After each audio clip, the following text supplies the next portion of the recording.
Hey, this is Teddy Riley coming at you from Brooklyn, and today during Teddy's Talks, we are talking about the dangers of groupthink. Here we go.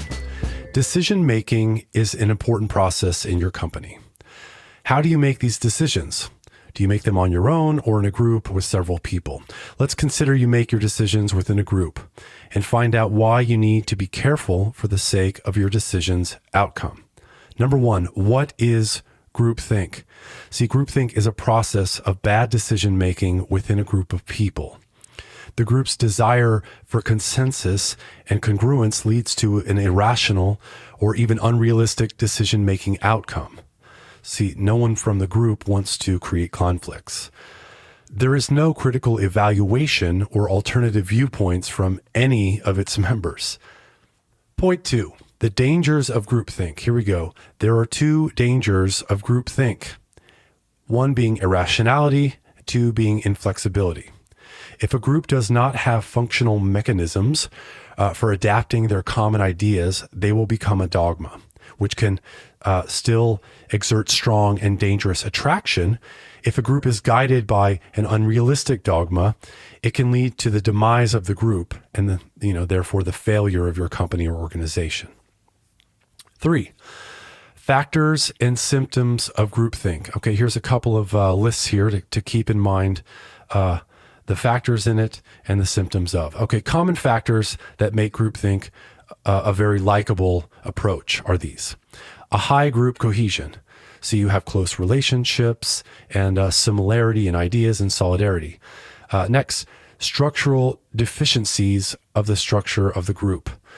Next, isolation of the outside world.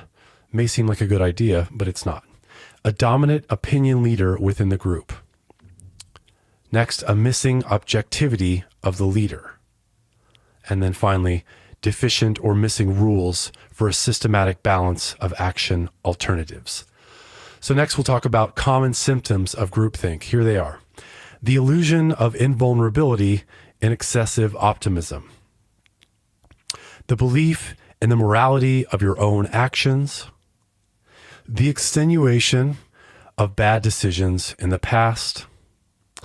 Extreme conformity pressure within the group. That is adaptation of the group, restraint of doubts, objections, or criticism.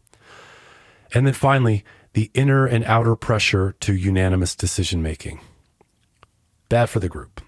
Number 4, how to avoid groupthink. Okay, there are different approaches here on how to avoid groupthink, and here's 3 major ones. First off, responsibility and decision-making of the leader. So only one person, the leader in the group, is able to make a decision. So this person may ask for advice from the group members at any time. Because compromises and actions are determined by only one person, there is no dependency to the group's assumed opinion. And at the same time, leaders should assign each member the role of critical evaluator. So this allows each member to freely air objections and doubts. It's good for the group. Also, leaders should absent themselves from many of the group meetings so that they can avoid excessively influencing the outcome of the decision.